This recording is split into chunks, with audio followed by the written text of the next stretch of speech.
Hello, and welcome to the Morton Testing Laboratories. We at the MLT are dedicated to providing you the best and most up-to-date information when it comes to camping gear, hiking gear, backpacking gear, and all the tips and tricks associated with that. Okay, actually, we're in my basement. So a couple of months ago, I was just camping in my backyard, trying to test out my Sierra Designs backcountry bed. Now, my favorite sleeping mat is the Perea Recharge XL. It's rated, I think, like 4.7 R value. And about 4 o'clock in the morning or so, I did notice a little bit of cold, a little bit, not much, starting to come up on my back. Now, the cold wasn't unbearable, but it was a little annoying, and I'm not faulting the sleeping mat at all. It was probably due to the fact that I didn't have it fully inflated. So fast forward to this weekend when I was walking through Lowe's, and I was picking a few things up, and I happened to go down past the insulation aisle, and I saw the big rolls of Reflectix.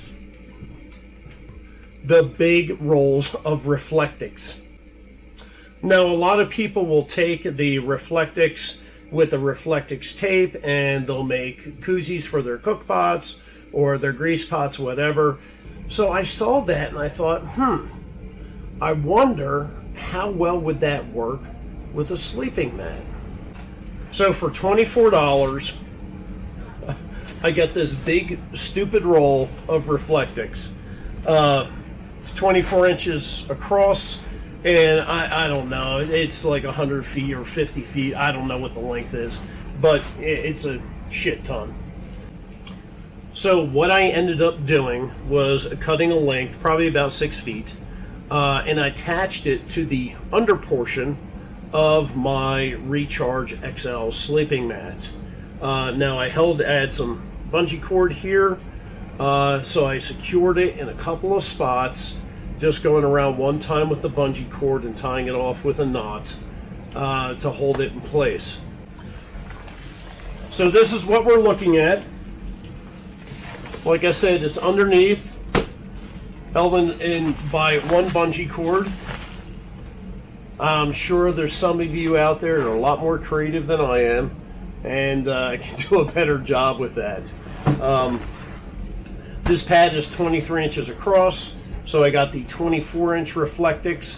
They also make it in 16 inches, and that has to do with the support beams and everything in your house and securing the insulation in there. So that's why you've got the two different sizes. But yes, this is the 24 inch, so it's a little bit over, the side of the pad, but that's okay. This isn't NASA. I'm not putting anybody on Mars, so we'll see what we can do. Now, like I said, this isn't NASA, so I don't have a bunch of the thermal imagery stuff that some people have. There was a guy who actually did a review on different sleeping pads to show heat transfer, heat loss, the whole 9 yards, and he actually had a thermal camera. We don't have that. Sorry. So what I'm going to do is the next best thing is I'm going to sleep outside tonight. Now, the temperature conditions are supposed to be roughly the same. I think it's supposed to get into the upper 20s tonight. When I did it last time, it was about mid-20s, mid to lower 20s. But the big difference is starting this evening and going on for the next 2 days, we're supposed to get snow. Okay, so got my sleeping bag, got a pillow, got my headlamp. I'm going to grab my sleeping mat, and we're going to go on outside to the outdoor testing lab facility and get everything set up for tonight. Okay, people, here we are back at the Morton Testing Labs at the outdoor facility. So we'll go check out the setup for tonight. So, like I said earlier, we're using the Perea one-person brace tent. And we'll go around and open her up. Alright, so there's the setup. Basically the same as last time. I've got my 20-degree backcountry bed. This is a Sea to Summit Reactor Extreme bag liner. And I also have on the side, like last time, this is a Climate Versa blanket. The only difference is I've got my pad set up there. But there we are, folks. There's the accommodations for the night. And if you're unfamiliar with the Bryce 1P, it's pretty roomy inside. It is it's a pretty comfortable tent. So I think that's about it for now, and see you again when the sun goes down. Okay, we're in the outdoor facility for the Morton Testing Labs, trying to keep everything as close as possible to what it was last time. I'll be sleeping in the same base layer. Got the same hat on. About the only difference is I'm going to have a gaiter so I can pull up over my face. Face got cold last time. Everything else is the same. The sleeping bag liner, the climate blanket here. I pulled that in last time. But on my upper body, not underneath of me. So I think that's about it. I think we'll just watch some movies on my phone and go to sleep when I get tired. And prior to getting into the tent here, there was some moisture starting to drop down. So snow's supposed to kick off in about an hour and a half.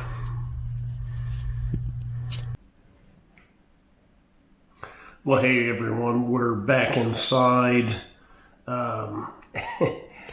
Not a single flake of snow last night, and the temperature stayed up in the 30s, did not drop down to the 20s as I anticipated. So what does this mean? It means another night out in the tent. One good thing that I will say, there was no noise. I was kind of worried that Reflectix, because how it's made, might be, crinkly sounding, kind of like the Thermarest, pads that they've got. They sound like, you're sleeping on a bag of chips. It was silent. I did not hear any additional noise coming from it. I did have a great night's sleep. That pad never fails to provide that for me. Death Wish coffee. Dropkick Murphy's mug. Happy St. Patrick's Day.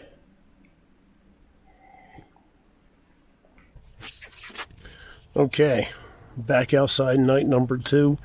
A little bit better test conditions. It is snowing right now. Temperatures have dropped down a bit. Not wearing the same exact base layers to sleep in, but something pretty close to it. Everything else remains the same.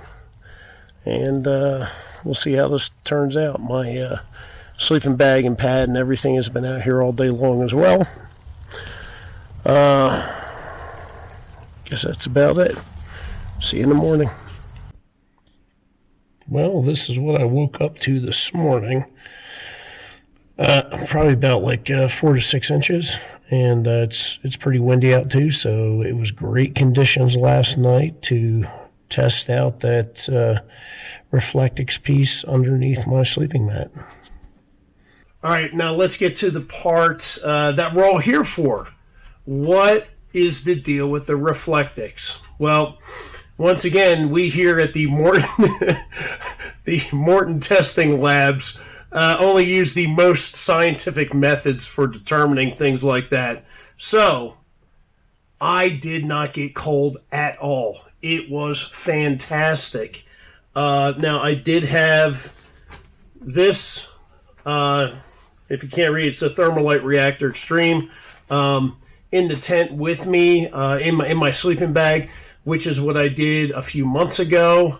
I got hot, and the temperatures were cooler last night than they were the previous night. So I got hot. I actually had to shed some of that down.